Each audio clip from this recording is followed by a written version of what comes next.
قرآن و حدیث میں جہاں بھی لفظ ذکر استعمال ہوا ہے کیا اس سے مراد قرآن حکیم ہی ہے؟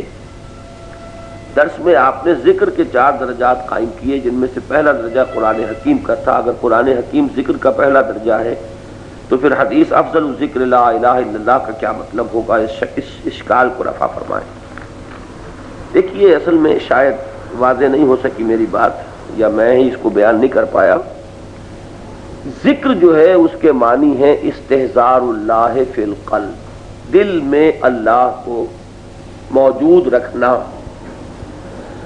اب جس کو ہم ذکر کہتے ہیں وہ ذرائع ذکر ہے، یعنی اللہ کو دل میں موجود رکھنے کا ذریعہ کیا ہوگا اس کو ہم کہتے ہیں ذکر۔ تو ذکر جو ہے حقیقت میں تو مقصد ہے۔ اب اگر کسی وقت میں انسان جیسا کہ میں نے کہا تھا کہ وہ گاڑی پر سوار ہو رہا ہے، اس نے دعا وہ مانگی، تو یہ اس وقت ذریعہ ذکر ہو گیا اس کا کہ اس کا ذہن اس کا دل اللہ کی طرف متوجہ ہو گیا۔ اب ذرائع ذکر میں اہم ترین اولین یقیناً قرآن حکیم ہے جس کو قرآن خود الذکر کہتا ہے۔ ذکر ہی سے اس میں فعل امر بنے گا تذکیر سے ذکر، تو ذکر بالقرآن من یخاف وعید، تذکیر کرائیے اے نبی قرآن کے ذریعے سے۔ تو معلوم یہ ہوا کہ ذکر میں مقدم ہوا۔ باقی یہ ہے کہ وہ باقی میں نے 4تھے درجے پر اذکار بھی رکھے ہیں، یہ تو ہو جائے گا نا حضور کے مسنونہ چیزوں میں سے کہ جس کی سند ہمیں ملتی ہے۔ اچھا، کسی شے کا مقدم ہونا اور افضل ہونا ضروری نہیں کہ دونوں چیزیں ساتھ ساتھ جائیں۔ مثلاً یہ کہ افضل ایمان پوری امت میں کن کا ہے؟ صحابہ کا، اور حضور نے زیادہ حسین ایمان قرار دیا ہے بعد میں آنے والوں کا۔ حضور نے ایک سوال کیا، صحابہ تشریف فرما تھے اور یہ روایت مشکات میں موجود ہے کہ ای الخلق اعجب الیکم ایمانا، تمام مخلوقات میں سب سے حسین ایمان کس کا ہے؟ سب سے زیادہ یعنی خوبصورت ایمان، اعجب اسے کہتے ہیں جو بڑا بھلا لگے۔ تو صحابہ نے کہا فرشتوں کا۔ تو حضور نے فرمایا وما لهم لا یؤمنون وهم عند اللہ، وہ کیسے ایمان نہ لائیں گے، وہ تو اللہ کے پاس ہیں۔ تو ان کا یعنی کوئی کمال تو نہیں، کیا تیر مارا انہوں نے اگر وہ ایمان رکھتے ہیں، ان کے اوپر تو حقائق منکشف ہے۔ تو پھر انہوں نے کہا کہ پھر آپ کا؟ تو حضور نے فرمایا وما لی لا اؤمن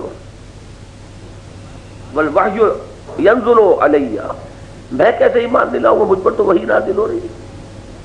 اچھا، اب صحابہ نے پھر تیسرا کہا ثم نحن، پھر ہم ہیں۔ تو حضور نے فرمایا وما لکم لا تؤمنون وانا بین اظہرکم، تم کیسے ایمان نہیں لاؤ گے جبکہ میں تمہارے مابین موجود ہوں۔ پھر حضور نے فرمایا کہ ان اعجب الخلق الی ایمانا، میرے نزدیک بہترین، اب اس کو اگر میں کہوں خوبصورت ترین ایمان تو ان کا ہے جو ہمارے بعد آئیں گے، یجدون صحفا فیہ کتاب اللہ یؤمنون بما فیہا، انہیں تو وہ اوراق ملیں گے جن میں اللہ کی کتاب درج ہوگی اور اس پر ایمان لائیں۔ تو معلوم ہوا کہ افضل ایمان تو صحابہ کا ہے، لیکن ایک دوسرے پہلو سے اس ایمان کو حضور نے حسین تر ایمان قرار دیا۔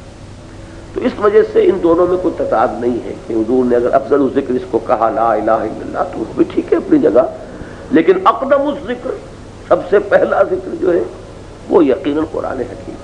پھر یہ کہ لا الہ الا اللہ تو قرآن ہی ہے، یہ بھی تو سوچیے نا۔ لیکن یہ کہ قرآن جس اپنی ترتیب کے ساتھ آتا ہے تو قرآن مجید یقیناً ذرائع ذکر میں اولین شمار ہوگا۔ پھر اقیم الصلاۃ لذکری، وہ میں نے عرض کیا کئی بار، پھر نماز جامع ترین، پھر ادعیہ معصورہ، اور ان میں تو جو حضور سے معصور ہے وہ تو اسی میں آ گئی، یہ تو اس میں آئے گی۔ چوتھے میں نے کہا تھا کہ اور جو بھی اس میدان میں جنہوں نے، جیسے ہم کہتے ہیں کہ مجرب نسخے ہیں فلاں حکماء کے، تو بھائی استعمال کر لیجئے، فلاں فلاں دوائیں ڈالیے اس میں۔ تو اس طرح یہ جو روحانی یا یہ جو جن لوگوں نے تزکیہ نفس میں اپنی زندگیاں کھپائی ہیں، انہوں نے اپنے جو نظام ذکر کے مرتب کیے ہیں، میں ان کی نفی نہیں کرتا، لیکن چوتھے نمبر